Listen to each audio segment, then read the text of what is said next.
by the Department of International Relations to donate 50 million rand to Cuba.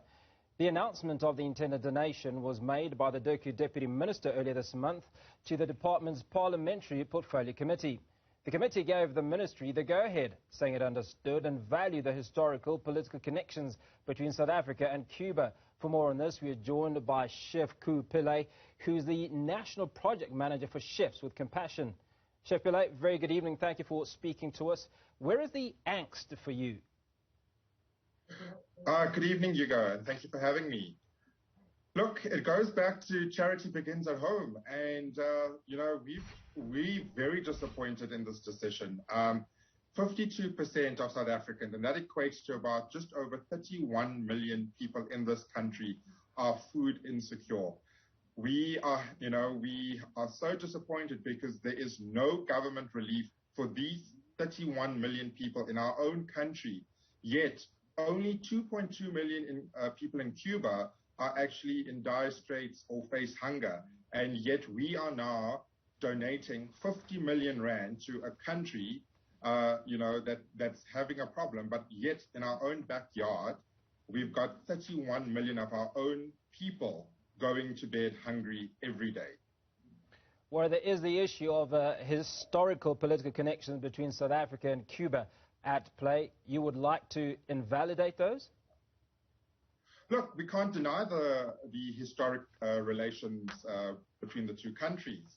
But if you're going to help another country, why are you not helping your own people first? We have no issue with helping others in need. But let's help our people first. Let's give these 31 million people access to food. Let's solve this issue of food waste. Let's solve the issue of hunger before we start helping other countries in need. Mr. Pillay, you will admit that every government department has a budget. And correct. And that budget is meant for specific activities. So whether the 50 million rand is given to Cuba or not, it has been set aside for a specific process and is nowhere going to find itself supporting the millions of deserving South Africans who are going hungry today. So in other words, they have 50 million rand in their budget and they're using it correctly. Well, look, I mean, we can't dispute that. Yes, budgets are there and budgets need to be used. But what we are saying is help our country as well. Help those in need in Cuba, but let's also listen to the organizations that have come together in this coalition to help those in need. And that's what we are asking. We are asking government to give us a space at this table and let's discuss what we can do in this coalition with all of these organizations that do their bit on a daily basis to provide some sort of relief to those in need. And if we can have our own government also supporting us, it just makes our jobs a whole lot easier. Now I'm going to take you back to apartheid times, which were many years ago. And during that time, where South Africa needed support, Cuba was a friend of South Africa. And Cuba, as you well know, has been a poor country for the longest time. They've been under sanctions, certainly from the United States of America, for as long as many of us can remember. But as poor as they were supporting South Africa.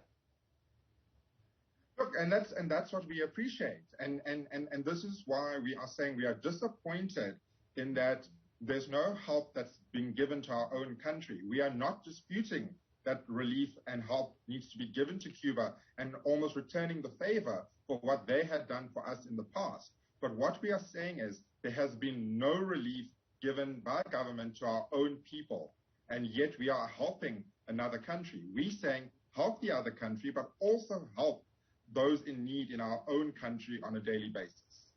Now, what if we shift focus, Chef Pillay, and focus on the Gauteng education project in which 431 million rand was misused, certainly in sanitizing, deep sanitizing a number of schools. Surely there should be a focus on those amounts by Chefs with Compassion.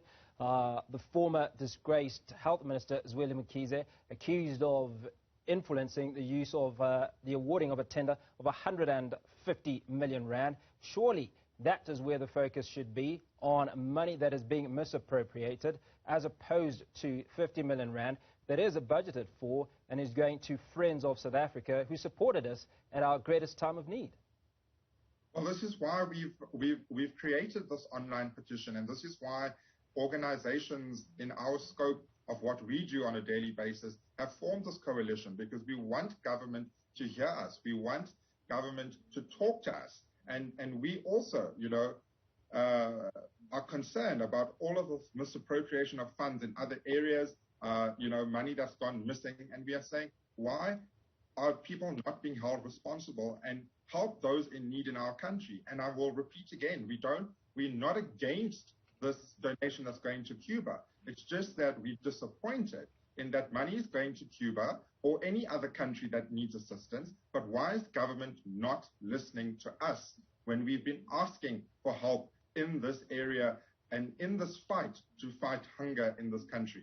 Maybe let's shift gears a little bit and focus on what 50 million rand would do for hungry South Africans. Look, if I have to just compare it, obviously, these organizations that have come together, are feeding people and assisting people on a daily basis in their various means, some through sponsorship, some through, food relief gardens, through food parcels.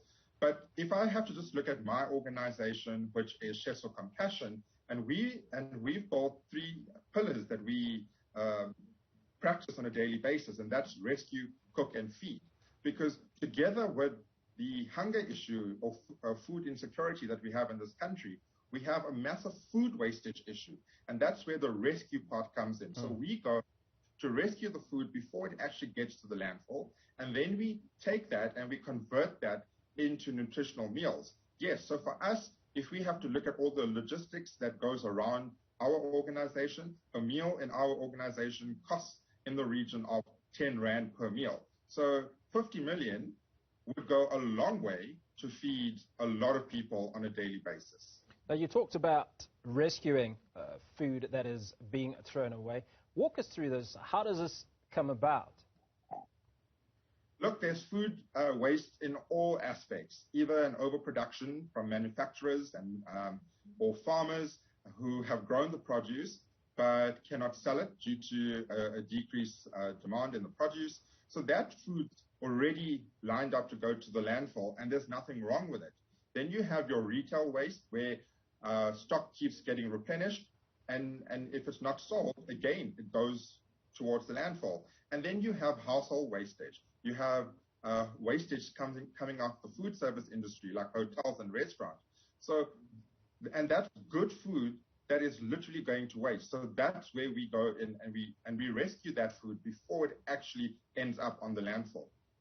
Now, how much do you rescue versus what actually ends up on the landfill? So in our organization, we started just after the hard lockdown in 2020. So we're just under 2 years old. And in this period, our organization alone has rescued just over 700 tons of produce. And we can safely say that 700 tons of produce has not gone to waste, because we have fed created over 2.5 million meals out of that. And the produce from that rescued produce that is not able or is not fit for human consumption actually goes back into the environment, either as compost, or we support local pig farmers and animal farmers in the communities that we serve.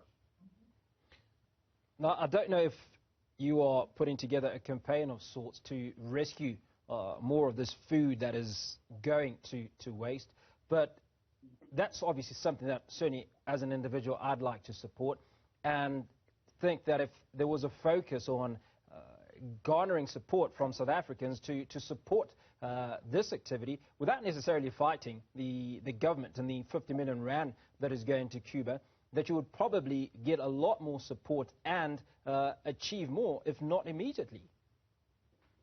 Absolutely, and we are very grateful to the private sector in corporates and also the public or the general public of South Africa, because like I said, we've just been in existence for just under 2 years, and in this 2 years, our organization alone has rescued just over 700 tons of produce. But there's so many other organizations that are doing this. And all the organizations in our coalition are also, in their own right, rescuing food from wherever they can. And already, just with the support that we are getting from the private sector, we have accomplished so much, but there's still so much more to do. And even with all our efforts, there are still people with no access to food and people that are, going to bed hungry, as I said earlier. So if we can also just get that support from the government, I mean, this can be such a beautiful synergy between private sector and government. I won't speak for government, but I will speak for the average South African, and I can tell you that a lot of people would want to support this initiative. Now, how can you be contacted so that those that are watching and those of us that would like to support and add to those 2.5 million meals that you've supplied over the last 2 years can do so? So, I mean, so our website, it's www.cwc.org.za, and all the information of what we do is in there, from getting involved in the organization, supporting us financially, or even just linking us to a network of where we can actually work with local manufacturers, retailers, and farmers in the industry. And also, if you want to link up with the other organizations that are part of this coalition, drop us a line on our contact page on our website, and we will do our best to link up to wherever you are in the country. Chef Kupile, Chefs with Compassion National Project Manager, thank you so much for your time this evening. Thank you, Hugo. You're watching Newsfeed. This is the PM edition. Stay with us. We'll be right back.